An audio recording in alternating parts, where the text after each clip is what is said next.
Welcome to KTV news. ముందుగా headlines. అమ్మవారి సన్నిధిలో కొనసాగుతున్న శాకంబరి ఉత్సవాలు. భక్తులకు ఏర్పాట్లు ఎప్పటికప్పుడు పర్యవేక్షిస్తున్న ఈవో షీనా నాయక్.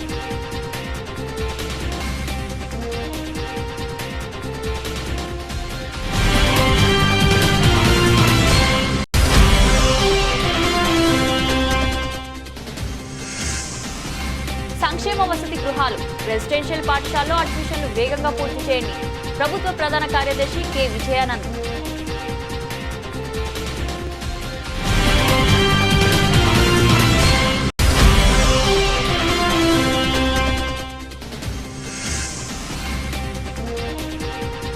ప్రణాళికలతో పాటు పనులు ఫలితాలు కనిపించాలి. రాజధాని అమరావతిలో ప్రైవేట్ ప్రభుత్వ సంస్థల నిర్మాణాలపై సీఎం చంద్రబాబు కీలక సమీక్ష. అమ్మవారి సన్నిధిలో ఎంతో వైభవంగా శాకంబరి ఉత్సవాలు రెండో రోజు బుధవారం కొనసాగుతున్నాయి. అమ్మవారిని దర్శించుకునేందుకు వివిధ ప్రాంతాల నుంచి భక్తులు పెద్ద ఎత్తున తరలివస్తున్నారు. శాకంబరి ఉత్సవాలు గురువారం ఉదయం 9:30కు మహాపూర్ణాహారతితో ఉత్సవం పరసమాప్తి అవుతుంది. కన్నుల విందుగా ఇంద్రకీలాద్రిపై రెండో రోజు అలంకరణ చేశారు. భక్తులకు ఏర్పాట్లు ఏ విధంగా ఉన్నాయి, ఎలా ఉన్నాయనే విషయాలపై ఎప్పటికప్పుడు పర్యవేక్షిస్తున్న ఆలయ ఈవో షీనా నాయక్ శాకంబరి దేవిగా దర్శనమిస్తున్న దుర్గమ్మ వారిని దర్శించుకునేందుకు సుదూర ప్రాంతాల నుంచి భక్తులు వస్తున్నారు. ఇప్పటి వరకు ఆలయ అలంకరణ, కందబ్బం ప్రసాదం తయారీ నిమిత్తం సుమారు 50 టన్నుల పైన కూరగాయల వినియోగం, గోదావరి, కృష్ణా, గుంటూరు జిల్లాల దాతల నుండి సేకరణ, కూరగాయల సేకరణ నిమిత్తం 10 రోజుల నుండి శ్రమిస్తున్న ఆలయ సిబ్బంది. ప్రధాన ఆలయంలో శ్రీ కనకదుర్గ అమ్మవారు మహామండపంలో ఉత్సవమూర్తి, ఉపాలయాల్లో దేవతామూర్తులంతా హరితవర్ణంతో విరాజిల్లుతున్నారు. ఉదయం 10 నుండి మధ్యాహ్నం 2 వరకు ప్రత్యేక అంతరాలయ దర్శనం రద్దు అని ప్రకటించిన ఈవో షీనా నాయక్. భక్తుల రద్దీ దృష్ట్యా దేవాలయ సిబ్బందికి ప్రత్యేక విధులు కేటాయింపు.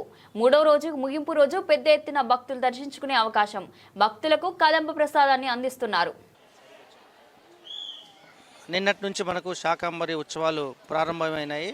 నిన్న దాదాపుగా 46,000 మంది భక్తులు అమ్మవారిని దర్శించుకోవడం జరిగింది.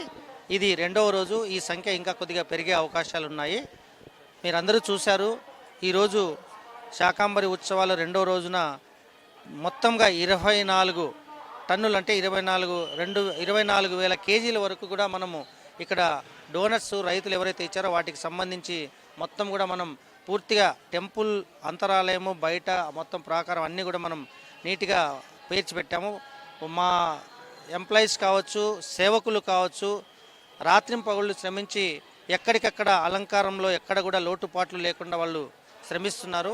రేపు చివరి రోజు, రేపు కూడా భక్తుల యొక్క తాకిడి ఎక్కువయ్యే అవకాశాలు ఉన్నాయి. ముఖ్యంగా రేపు గురు పౌర్ణమి దినోత్సవం కూడా ఉంది కాబట్టి దానికి తగ్గట్టుగా మనము ఏర్పాట్లు కూడా చేస్తున్నాము. ఎక్కడికక్కడ సేవకులతో పాటు సెక్యూరిటీ కావచ్చు, టెంపుల్కి సంబంధించిన అధికారులు కావచ్చు, అందరికీ కూడా వైర్లెస్ సెట్ ఇచ్చి అన్ని ద్వారాల నుంచి మరియు మొత్తం మహామంటపంలో 7 అంతస్తులు కూడా భక్తులకు ఎక్కడ ఎటువంటి ఇబ్బంది లేకుండా వారికి త్రాగునీరు కావచ్చు, టాయిలెట్ ఫెసిలిటీ కావచ్చు, అన్ని రకాలుగా చూసుకోవడం అనేది జరుగుతుంది తెలియజేస్తున్నాం. ఏడాది పాలనలో కూటమి ప్రభుత్వ పాలన పట్ల సుపరిపాలనకు తొలి అడుగు కార్యక్రమం ద్వారా ప్రజా అభిప్రాయ సేకరణ చేస్తున్నట్లు సెంట్రల్ ఎమ్మెల్యే బోండా ఉమ తెలిపారు. గత సంవత్సర కాలంలో 240 కోట్ల అభివృద్ధి కార్యక్రమాలు చేపట్టినట్లు వివరించారు. సమస్యలు లేని నియోజకవర్గంగా సెంట్రల్ నియోజకవర్గం తీర్చిదిద్దుతామని స్పష్టం చేశారు. సెంట్రల్ నియోజకవర్గంలోని 64వ డివిజన్లో సుపరిపాలనలో తొలి అడుగు కార్యక్రమం ఘనంగా నిర్వహించారు. కార్యక్రమంలో శాసనసభ్యులు బోండా ఉమ మహేశ్వరరావు పాల్గొన్నారు. ఈ సందర్భంగా ఎన్టీఆర్ విగ్రహానికి పూలమాలలు వేసి నివాళులర్పించారు. అనంతరం ప్రతి గడపకు వెళ్లి ప్రభుత్వ సంక్షేమ పథకాలు, అభివృద్ధి కార్యక్రమాలను కరపత్రాల ద్వారా ప్రజలకు వివరించారు. ఈ సందర్భంగా ఆయన మాట్లాడుతూ నియోజకవర్గంలో 2.80 లక్షల ఓటర్లను కలిసి ప్రజా అభిప్రాయం సేకరిస్తున్నట్లు తెలిపారు. పింఛన్ల పెంపుతో పాటు వృద్ధులకు 4,000, వికలాంగులకు 6,000 పంపిణీ జరుగుతుందన్నారు. గత ఏడాదిలో 240 కోట్లతో అభివృద్ధి పనులు చేపట్టామని, నియోజకవర్గం అభివృద్ధి మార్గంలో వేగంగా దూసుకుపోతుందన్నారు. శ్రీనిధి, మహిళలకు ఉచిత బస్సు ప్రయాణం వంటి పథకాలు త్వరలో అమలు చేయనున్నట్లు వెల్లడించారు. పర్యటనలో ప్రజలు తెలియజేసిన ప్రతి సమస్యపై తక్షణమే చర్యలు తీసుకుంటామని చెప్పారు. సుపరిపాలన తొలి అడుగు కార్యక్రమం సెంట్రల్ నియోజకవర్గంలో దిగ్విజయవంతంగా జరుగుతూ ఉంది.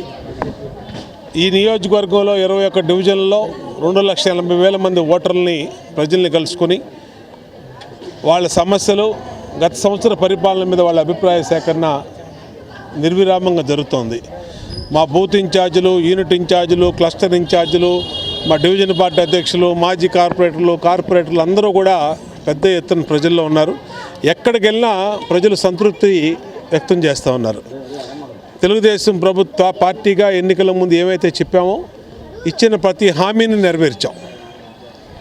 పింఛన్లు పెంచుతానన్నాం, తొలి నెలలోనే పింఛన్లు పెంచాం. గ్యాస్ బండ్లు ఇస్తానన్నాం, 3 గ్యాస్ బండ్లు ఇచ్చాం. అన్నా క్యాంటీన్లు ఓపెన్ చేస్తానన్నాం, అన్నా క్యాంటీన్లు ఓపెన్ చేసాం. ఎంతమంది పిల్లలు ఉంటే అంతమందికి తల్లికి వందనం వేస్తామని చెప్పాం.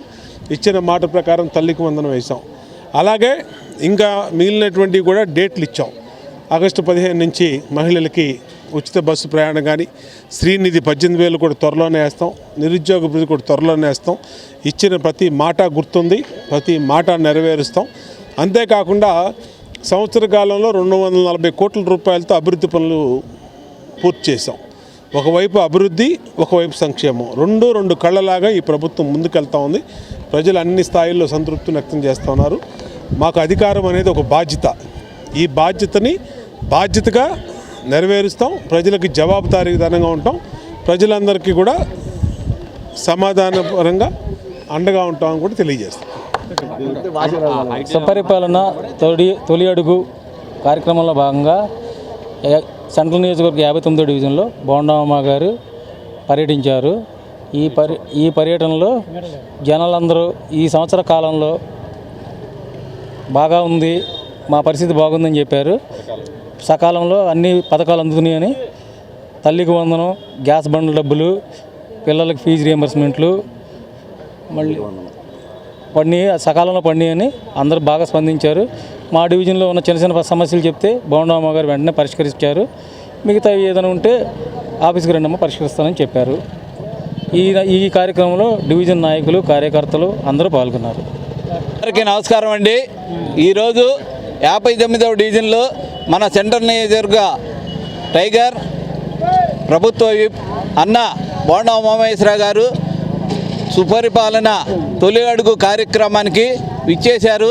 ఈ కార్యక్రమంలో ఆయన ఇంటింటికి వెళ్ళి ప్రజల యొక్క సమస్యలు అడిగి తెలుసుకున్నారు.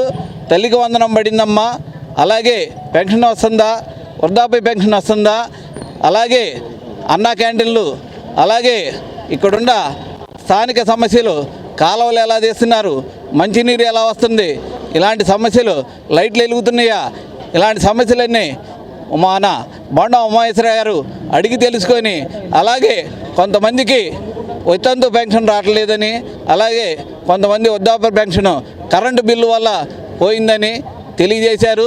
ఇవన్నీ కూడా నెక్స్ట్ మంత్లో మనం కొత్త పెన్షన్లు వస్తున్నాయని, అవన్నీ కూడా మన ఆఫీస్కి వచ్చి మీకు ఏదైనా సమస్యలు ఉంటే అడిగి పరిష్కరించుకోవాలని తెలియజేశారు. ఈ విధంగా ఈ కార్యక్రమంలో డివిజన్ నాయకులు, కార్యకర్తలు, రాష్ట్ర నాయకులు, జిల్లా నాయకులు అందరూ కలిసి పాల్గొన్నారు. అందరికీ ప్రత్యేక ధన్యవాదాలు. ఈరోజు సెంట్రల్ నియోజకవర్గంలో సెంట్రల్ ఎమ్మెల్యే బోండా ఉమామహేశ్వరరావు గారు ఈరోజు మన 59వ డివిజన్కి సుపరిపాలన వచ్చిన తొలి అడుగులో మన డివిజన్కి ఇవాళ రావడం జరిగింది. ప్రతి ఇంటికి వెళ్ళి డోర్ టు డోర్ కలిసి వాళ్ళ అంటే తల్లికి వందనం పడిందా లేదా, అలాగే వాళ్ళకి సమస్యలు తెలుసుకొని వాళ్ళ దగ్గరికి వెళ్ళి ఏ ప్రాబ్లమ్స్ ఉన్నా తెలుసుకొని అది మనం కలెక్ట్ చేసి అది మళ్ళీ ప్రాబ్లమ్స్ క్లియర్ చేయడానికి, వాళ్ళ సమస్యలు ఏమన్నా చెప్పి మాట్లాడి త్వరగా వెంటనే ప్రాబ్లమ్స్ క్లియర్ చేసి వాళ్ళతో మాట్లాడి మొత్తం క్లియర్ చేయడానికి వచ్చాము. కాబట్టి అందరం కలిసి తెలుగుదేశం పార్టీ కుటుంబ సభ్యులందరం కలిసి పాల్గొన్నాము. మన డివిజన్ 59వ డివిజన్ ప్రెసిడెంట్ బంగారు నాయుడు గారు, అలాగే డివిజన్ ఇన్ఛార్జ్ జాన్వలి గారు, డివిజన్ సెక్రటరీ బూదాల సురేష్ గారు, అలాగే మరకా శ్రీనివాసరావు గారు, తెలుగుదేశం పార్టీ కుటుంబ సభ్యులందరూ కలిసి పాల్గొన్నారు. ధన్యవాదములు. విష్ణు మంచు డ్రీమ్ ప్రాజెక్ట్ కన్నప్పకి మంచి రెస్పాన్స్ వస్తున్న సంగతి తెలిసిందే. జూన్ 27న విడుదలైన ఈ చిత్రానికి ఆడియన్స్ నుంచి మంచి ఆదరణ దక్కింది. డివోషనల్ బ్లాక్ బస్టర్ గా ఈ చిత్రం ఇప్పటికే సక్సెస్ఫుల్ గా రన్ అవుతుంది. ఈ క్రమంలో మంగళవారం నాడు విజయవాడలో ప్రఖ్యాత గజల్ నాయకుడు సేవ్ టెంపుల్స్ భారత్ సంస్థ అధ్యక్షులు గజల్ శ్రీనివాస్ కన్నప్ప చిత్రాన్ని ప్రత్యేకంగా ప్రదర్శించారు. ఈ స్పెషల్ షోని డాక్టర్ ఎం మోహన్ బాబుతో పాటుగా నాగసాధువులు అఘోరాలు వీక్షించారు. అనంతరం డాక్టర్ ఎం మోహన్ బాబు మాట్లాడుతూ కన్నప్ప సినిమాను గొప్పగా ఆదరిస్తున్నారు. ప్రతి చోట కన్నప్పకి మంచి స్పందన వస్తుంది. విష్ణు నటనకు అందరూ కొనియాడుతున్నారు. ఇక ఈ రోజు ఇలా విజయవాడలో సోదరుడు గజల్ శ్రీనివాస్ నేతృత్వంలో షోను నిర్వహించారు. నాగసాధువులు, సాధువులు, యోగినులు, అఘోరాలతో కలిసి మరోసారి సినిమాను వీక్షించడం ఆనందంగా ఉంది అని అన్నారు.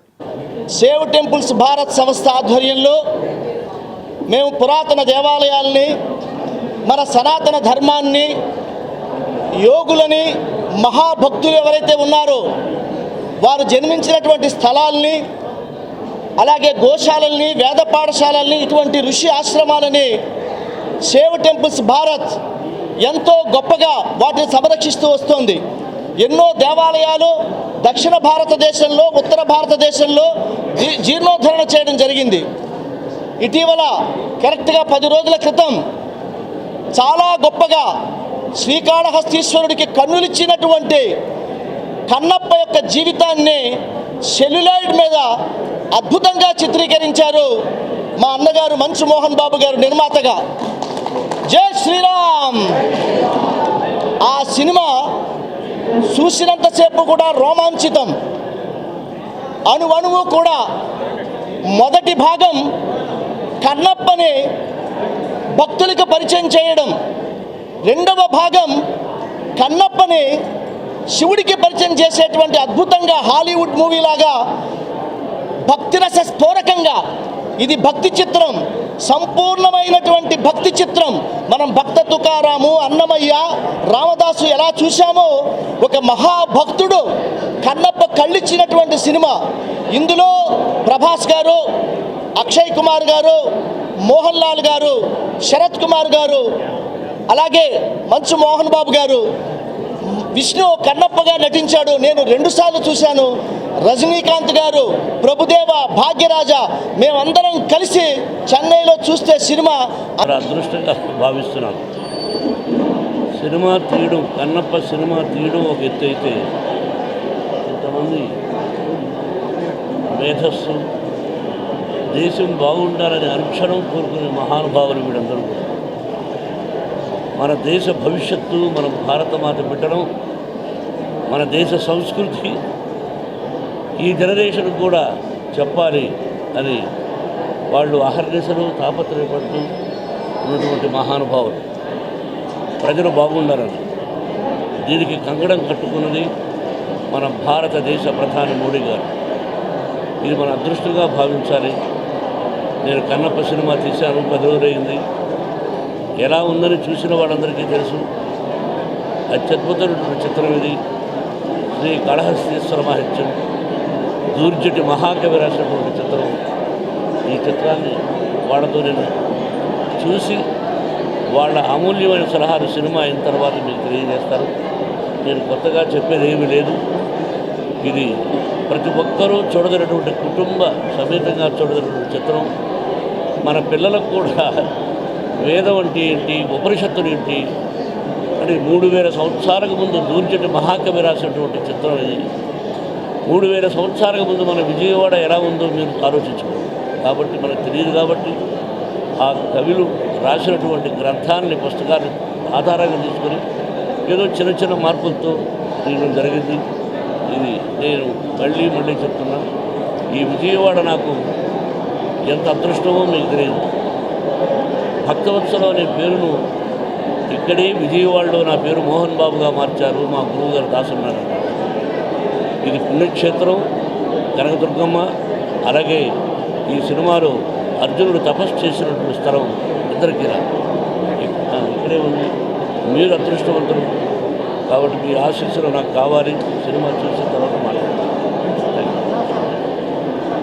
గత ప్రభుత్వం నిర్వాకం వల్ల అధ్వానంగా మారిన రహదారుల అభివృద్ధికి తమ ప్రభుత్వం రాష్ట్ర వ్యాప్తంగా 866 కోట్లు ఖర్చు చేసినట్లు ప్రభుత్వ వీప్ గన్నవరం ఎమ్మెల్యే యార్లగడ్డ వెంకట్రావు తెలిపారు. సుపరిపాలన తొలి అడుగు కార్యక్రమంలో భాగంగా గన్నవరం మండలం గోపవరపుగూడెం కుట్టుబడిపాలెం, ముదిరాజుపాలెం గ్రామాల్లో మంగళవారం సాయంత్రం ఆయన పర్యటించారు. ఈ సందర్భంగా ఇంటింటికి తిరుగుతూ ఏడాది కాలంలో ప్రభుత్వం చేపట్టిన అభివృద్ధి సంక్షేమ పథకాలను వివరిస్తూ రూపొందించిన కరపత్రాన్ని గన్నవరం నియోజకవర్గంలో తాను ఎమ్మెల్యేగా బాధ్యతలు స్వీకరించిన తర్వాత ఈ ఏడాది కాలంలో చేపట్టిన అభివృద్ధి కార్యక్రమాలను వివరిస్తూ రూపొందించిన కరపత్రాన్ని ప్రజలకు పంపిణీ చేశారు. సంక్షేమ పథకాలు అమలు తీరును లబ్ధిదారులు అడిగి తెలుసుకున్నారు. స్థానికుల సమస్యలను పరిష్కరించాలని అధికారులను ఆదేశించారు. ఈ సందర్భంగా యార్లగడ్డ మాట్లాడుతూ తాము అధికారం చేపట్టే నాటికి రాష్ట్ర వ్యాప్తంగా రహదారులన్నీ చింద్రమై గుంటలు మారడంతో పాటు కొన్ని చోట్ల చేపల చెరువులను తలపించే రీతిలో ఉన్నాయని, ఈ అధ్వాన రహదారులతో ప్రజలు పడుతున్న ఇబ్బందులను గమనించిన ముఖ్యమంత్రి చంద్రబాబు నాయుడు అధికారం చేపట్టిన వెంటనే రాష్ట్ర వ్యాప్తంగా రహదారుల మరమ్మతులకు పూర్తిగా దెబ్బతిన్న వాటికి పునర్నిర్మించేందుకు 866 కోట్లు మంజూరు చేసినట్లు తెలిపారు. ఈ కార్యక్రమంలో మండల టీడీపీ అధ్యక్షుడు గూడపాటి తులసిమోహన్, టీడీపీ నాయకులు చిరమామిళ్ళ సూర్యం, గ్రామ TDP party president Pallagani Rambabu, మాజీ సర్పంచ్ వెంకటరత్నం, వేమూరి రవి, నల్లూరి కోటయ్య, బానుమూరి భాను ప్రకాష్, మేడిపల్లి రమ, గూడవల్లి నర్సయ్య, పరుచూరి నరేష్, తులిమిల్లి ఝాన్సీ, జనసేన నాయకులు చిమట రవివర్మ స్వామి, బీజేపీ నాయకులు చిగురుపాటి కుమారస్వామి, నాదెండ్ల మోహన్ తదితరులు పాల్గొన్నారు.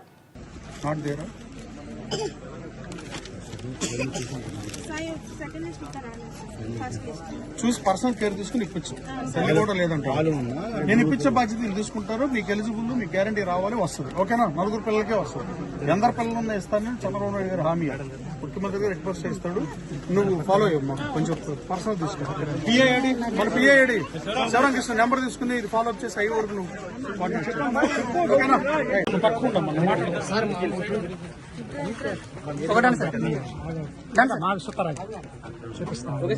ఓకేనా కాదు నరసింహారావు ఏం చేయాలి ఇప్పుడు సార్? ముందు ఈ డాక్యుమెంట్ ముందు ఒక నోటీసు ఇవ్వాలి సార్. పంచాయతీ నుంచి ఒక నోటీస్ ఇచ్చి సర్వ్ చేస్తున్నాం. పంచాయతీ నుంచి ఎంఆర్ఓ గారికి పెట్టించి సర్వ్ చేయాలి. ఎంఆర్ఓ గారు ఇక్కడే ఉన్నారు. ఎంఆర్ఓ గారు ఇక్కడే ఉన్నారు సార్. ఎంఆర్ఓ గారు కొంచెం చూసి పెట్టరా ఏంటో. సర్వ్ చేసినంత దాన్ని చేయొచ్చు సార్. సర్వే చేసినంత చేయాలి. వీళ్ళు ఏంటంటే మా సొంత స్థలం కొనుక్కున్నాం అంటారు. ఈ దారి ఇక్కడ వరకే అంటారు. పొలంకి వెళ్ళే దారి ఉంది అంటున్నారు. కరెక్ట్ గా సర్వే చేసి న్యాయం చేయండి. ఆ ఇల్లు కూడా ఇటు డెవలప్ వచ్చినట్టు సార్. ఈ లెక్కలో చూసుకుని ఈ సూట్ చూసుకుంటే అది ఇక్కడ వచ్చింది. అది ఎవరిది ఇల్లు? ఆయన లేడు ఇక్కడ. ఇంట్లో ఎవరు ఉంటారు? ఎలా ఉంటున్నారా? సరే అమ్మా, ఇప్పుడు సర్వే చేస్తారు. ఎంఆర్ఓ గారు చూస్తారు. పరిష్కారం ఏంటంటే దాన్ని బట్టి చూద్దాం. ఓకేనా? మీ అందరూ పంచాయతీకి రాసి మీరు ఏమంటారు రోడ్డు వేయగలం. కానీ మీరు పంచాయతీ ఎంతమంది మాట దగ్గరే మాట్లాడుకోండి. ఎంఆర్ఓ గారు ఉన్నాడు కదా ఇక్కడ. ఆయన మాట్లాడితే ఉపయోగం. నువ్వునే మాట్లాడితే ఏం ఉపయోగం? ఎంఆర్ఓ గారు చూడండి. ఎంఆర్ఓ గారు చూస్తారు, సర్వే చేపిస్తాడు. ఓకేనా? చూడండి వెనకాల కనపడుతుంది కదా. కరెక్టేనండి, నేను ఆపలేదు కదా. ఇప్పుడు వేరే వాళ్ళు వద్దంటున్నారు. సర్వే చేపిద్దాం అంటున్నాం కదా. అరే ఏనండి ఇక రాష్ట్ర సచివాలయంలో నిర్వహించిన పాత్రికేయుల సమావేశంలో రాష్ట్ర ఆర్థిక శాఖ మంత్రి పయ్యవుల కేశవ్ మాట్లాడుతూ ఏపీ బ్రాండ్ను దెబ్బతీసేందుకైనా మాజీ ముఖ్యమంత్రి, మాజీ ఆర్థిక శాఖ మంత్రులు కుట్ర చేస్తూ రాష్ట్రంలో ఏదో జరిగిపోతుందని గగ్గోలు పెడుతున్నారు. రాష్ట్ర ఆర్థిక పరిస్థితులు, ప్రభుత్వ ఖజానా మరియు ప్రజలపై అవాజ్యమైన ప్రేమ చూపిస్తున్నట్లు నటిస్తూ రాష్ట్ర అభివృద్ధికి అడ్డుకునేందుకు ప్రయత్నిస్తున్నారు. ప్రజలు తమకు ఓట్లు వేయలేదనే అక్కస్తో ప్రజల సంక్షేమాన్ని, అభివృద్ధిని అడ్డుకునేందుకు పరోక్షంగా ప్రయత్నిస్తున్నారు. రాష్ట్ర అభివృద్ధికై ఏపీఎండిసి ద్వారా 9,000 కోట్ల మేర రుణం తెల్చేందుకు ప్రభుత్వం జీవో నెంబర్ 32ను ఈ ఏడాది మార్చిలో జారీ చేసినప్పటి నుండి ఆ రుణం రాకుండా అడ్డుపడేందుకు విఫల యత్నం చేస్తున్నారు. జర్మనీలో పనిచేస్తున్న విప్రో ఉద్యోగి ఉదయ్ భాస్కర్ అనే అతనితో బ్యాంబో మార్కెట్లో అందరికీ పెట్టుబడులు పెట్టవద్దు అంటూ దాదాపు 200 మెయిల్స్ పంపించారు. వారి పార్టీకి చెందిన రాజ్యసభ సభ్యులు మరియు ఫైనాన్స్ స్టాండింగ్ కమిటీ సభ్యులతో కేంద్ర ప్రభుత్వానికి, ఆర్బీఐకి, సెబీకి కంప్లైంట్స్ పెట్టించారు. వారి పార్టీ సభ్యులు లేళ్ల అప్పిరెడ్డితో హైకోర్టులో పిల్ వేయించారు. గతంలో వారు ప్రవేశపెట్టిన డైరెక్ట్ డెబిట్ మెకానిజం తప్పని గగ్గోలు పెడుతూ ఎంతో రాద్ధాంతం చేశారు. కానీ ఈ విధానాన్ని దేశవ్యాప్తంగా అనుసరిస్తున్నారు. అందరికీ నమస్కారం. గత 10-15 రోజులుగా బుగ్గన రాజేంద్రనాథ్ రెడ్డి గారు ఒకవైపు, జగన్మోహన్ రెడ్డి గారు మరోవైపు రాష్ట్ర ఆర్థిక పరిస్థితి మీద, రాష్ట్ర ఖజానా మీద, రాష్ట్ర ప్రజల మీద అవ్యాజ్యమైనటువంటి ప్రేమను చూపిస్తున్నారు. ఏదో జరగరాంది జరిగిపోతుంది, ఇక్కడ రాజ్యాంగ ఉల్లంఘన జరుగుతోంది, ప్రతిరోజు ఆయన ప్రెస్ మీట్లు పెట్టడం, ఈయన ట్వీట్లు చేయడం. ఈ గగ్గోలు పెట్టడం వెనకాల అసలు వాస్తవాలు ఏంటి అనేది మీ ముందుకు చెప్పాలని ఈరోజు రావడం జరిగింది. దీని మీద ఈ ప్రకటనల వెనకాల మా మీద ఈ రాష్ట్ర ప్రజల పట్ల, రాష్ట్ర ప్రజా సంక్షేమం పట్ల, రాష్ట్ర ప్రభుత్వం పట్ల ప్రేమతోటో ఆవేదనతోటో కాదు, అక్కసుతో చేస్తున్నటువంటి మాటలు ఇవి. దీని వెనక కుట్రలు, భయంకరమైనటువంటి కుట్రలతో చేస్తున్నటువంటి మాటలు, స్టేట్మెంట్లు, ట్వీట్లు. ఇదేదో నేను ఒక పొలిటికల్ స్టేట్మెంట్ ఇవ్వడం లేదు. కుట్రలు బన్నారు అనేటువంటి పొలిటికల్ స్టేట్మెంట్ నేను అక్కడ ఇవ్వట్లేదు. నేను పక్కా ఆధారాలతోటే చెప్తున్నాను. ఈ రాష్ట్రానికి ఉన్నటువంటి బ్రాండ్ని చంద్రబాబు నాయుడు గారు day and by day buildup చేయాలని చూస్తూ ఉంటే, గతంలో ఎట్లయితే బ్రాండ్ ఆంధ్రప్రదేశ్ని డిస్ట్రాయ్ చేశారో జగన్మోహన్ రెడ్డి గారు, ఏ మాత్రం కూడా ఆయనలో మార్పు లేదు, ఆయన వైఖరిలో మార్పు లేదు. ఆ రోజు బహిరంగంగా చేశారు, ఈరోజు పరోక్షంగా చేస్తున్నారు. ఆ బ్రాండ్ ఆంధ్రప్రదేశ్ని డిస్ట్రాయ్ చేస్తున్నారు. ఈరోజు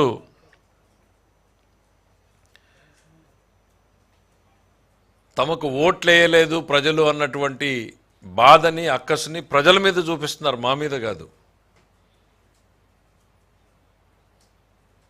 ఈ రాష్ట్రంలో ప్రజలు ఎవ్వరూ బాగుండకూడదు, సంక్షేమం వాళ్ళకి అందకూడదు, రాష్ట్రం అభివృద్ధి చెందకూడదు, రాష్ట్ర ప్రభుత్వ ఖజానా ఏమాత్రం వెసులుబాటు, ఫ్లెక్సిబిలిటీ ఉండకూడదు, రాష్ట్రంలో ఏ కార్పొరేషన్లు కూడా సవ్యంగా ముందుకు పోకూడదు. ఇదే ధోరణిలో వాళ్ళ పంతా కొనసాగుతుంది. ఇవేవి రాజకీయపరమైన మాటలు కాదు, పక్కా ఆధారాలతోటి నేను చెప్తున్నటువంటి మాటలు. మేము ఏపీ ఎండిసికి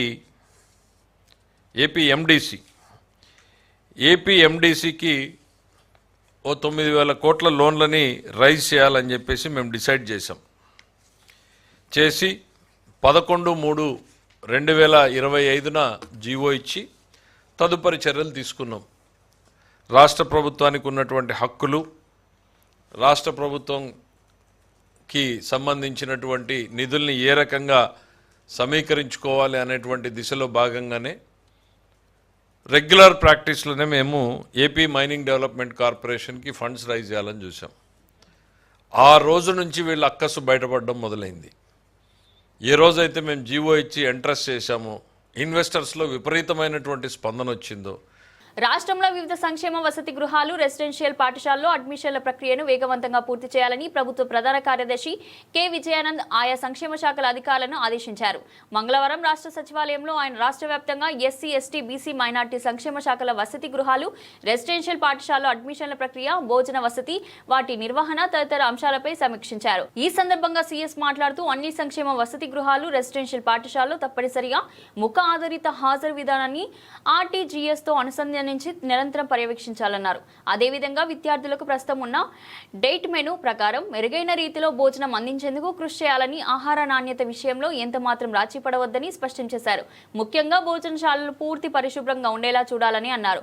ఇందుకు సంబంధించి డైలీ క్లీనింగ్ తో పాటు వారంలో ఒక రోజు అనగా ప్రతి శనివారం తప్పనిసరిగా ప్రత్యేక క్లీనింగ్ డ్రైవ్ చేపట్టి కిచెన్ సహా వసతి గృహ పరిహారాలన్నీ పరిశుభ్రంగా ఉంచేలా విధంగా తగిన చర్యలు తీసుకోవాలని ఆయా సంక్షేమ శాఖల అధికారులను ఆదేశించారు. అంతేగాక బొద్దింకలు వంటి క్రిమి కీటకాల నియంత్రణకు అన్ని వసతి గృహాలు, రెసిడెన్షియల్ పాఠశాలలో ప్రత్యేకంగా పేస్ట్ కంట్రోల్ చర్యలు చేపట్టాలని సీఎస్ స్పష్టం చేశారు. ఈ సమావేశంలో మైనార్టీ సంక్షేమ శాఖ commissioner CH Sridhar, BC welfare director doctor Mallikarjuna, AP social welfare, residential విద్యా సంస్థల కార్యదర్శి వి ప్రసన్న వెంకటేష్, శ్రీ శిశు సంక్షేమ శాఖ డైరెక్టర్ ఎం వేణుగోపాల్ రెడ్డి, సాంఘిక సంక్షేమ శాఖ director B Lavanya Veni, Swachhandhra corporation MD Anil Kumar Reddy, tribal welfare director Bhargavi, RTGS CEO Prakash Jain, Gurukula society కార్యదర్శి Gautami, BC welfare residential society కార్యదర్శి మాధవీలత పాల్గొన్నారు.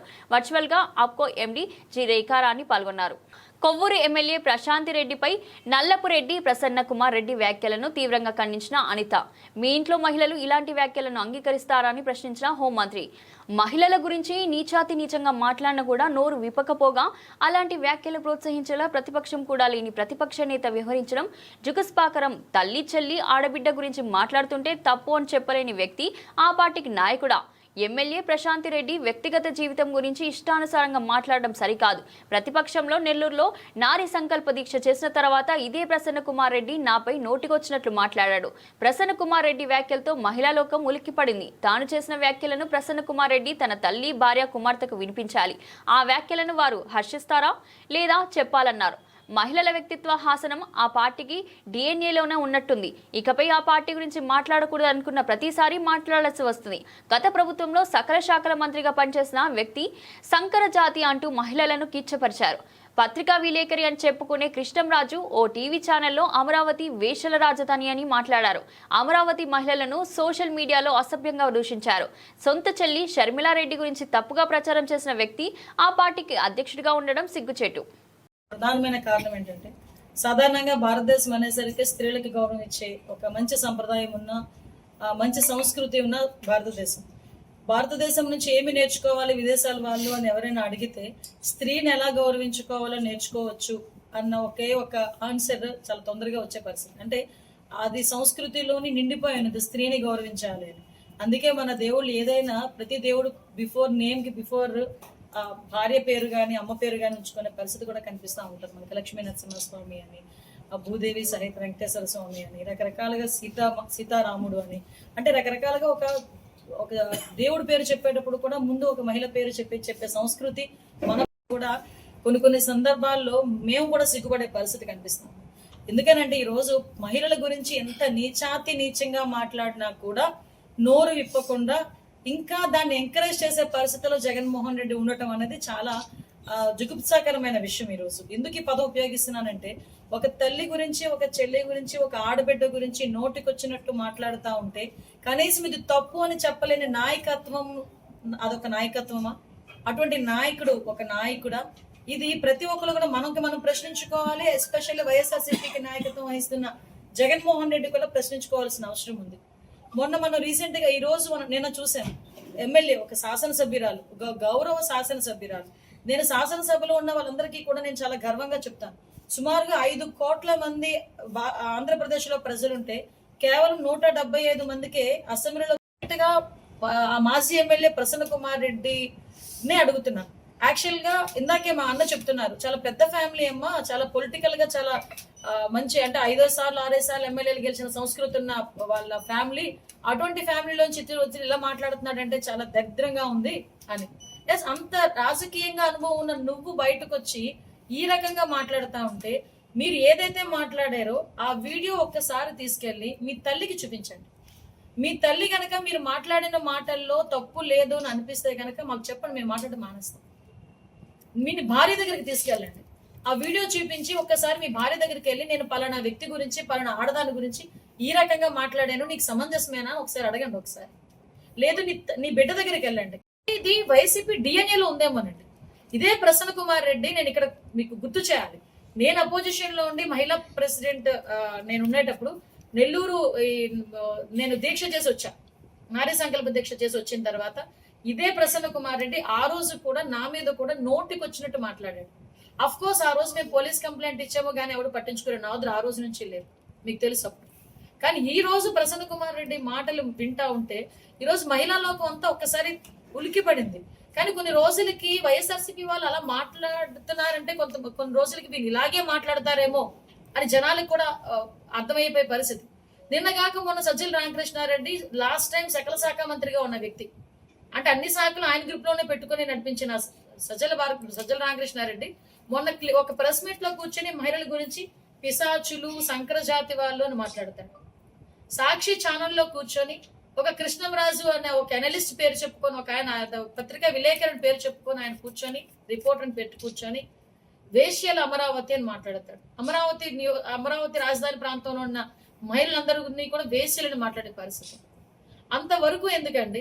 సరే, సొంత చెల్లి జగన్మోహన్ రెడ్డి గారు రాజధానిలో భూములు తీసుకున్న సంస్థలు నిర్దేశించిన సమయానికే తమ నిర్మాణాలు పూర్తి చేయాలని ముఖ్యమంత్రి నారా చంద్రబాబు నాయుడు సూచించారు. సిఆర్డీఏ పరిధిలో భూములు కేటాయించిన వివిధ సంస్థల ప్రతినిధులతో ముఖ్యమంత్రి చంద్రబాబు నాయుడు కీలక సమీక్ష నిర్వహించారు. ఈ సమీక్షలో ప్రైవేట్ కార్పొరేట్ సంస్థలు, విద్యా సంస్థలు, హోటళ్లు, కేంద్ర ప్రభుత్వ కార్యాలయాలు, వివిధ ప్రాజెక్టుల కోసం కేటాయించిన స్థలాల నిర్మాణ ప్రగతిపై ముఖ్యమంత్రి చర్చించారు. భూములు కేటాయించిన సంస్థల ప్రతినిధులతో కలిసి ఈ తరహా సమావేశం తొలిసారి నిర్వహించారు. భూములు తీసుకున్న 61 సంస్థలకు చెందిన ప్రతినిధులు ఈ సమావేశానికి హాజరయ్యారు. భూములు కేటాయించిన సంస్థల ప్రతినిధులు కొందరు జూమ్ ద్వారా సమావేశంలో పాల్గొన్నారు. భూములు తీసుకున్న ఆయా సంస్థల ప్రతినిధులు ఎప్పటిలోగా తమ నిర్మాణాలు పూర్తి చేస్తారనే అంశంతో పాటు నిర్మాణాలకు సంబంధించి వారి వద్ద ఉన్న ప్రణాళికలపైన ముఖ్యమంత్రి ఆరా తీశారు. ఈ సమావేశంలో మున్సిపల్ శాఖ మంత్రి నారాయణ, మున్సిపల్ శాఖ, సిఆర్డీఏలకు చెందిన ఉన్నతాధికారులు పాల్గొన్నారు. బులెటిన్ ముగించే ముందు హెడ్లైన్స్ మరోసారి. అమ్మవారి సన్నిధిలో కొనసాగుతున్న శాకంబరి ఉత్సవాలు. భక్తులకు ఏర్పాట్లు ఎప్పటికప్పుడు పర్యవేక్షిస్తున్న ఈవో షీనా నాయక్.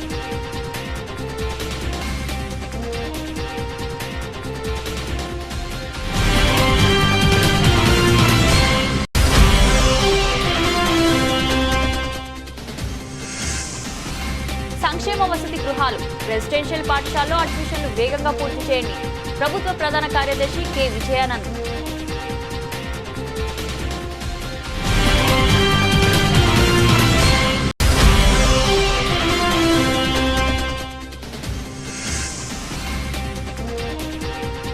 ప్రణాళికలతో పాటు పనులు ఫలితాలు కనిపించాలి. రాజధాని అమరావతిలో ప్రైవేట్ ప్రభుత్వ సంస్థల నిర్మాణాలపై సీఎం చంద్రబాబు కీలక సమీక్ష. ఇది ఈ రోజు బులెటిన్. మరో బులెటిన్లో మళ్ళీ కలుద్దాం. అంతవరకు సెలవు.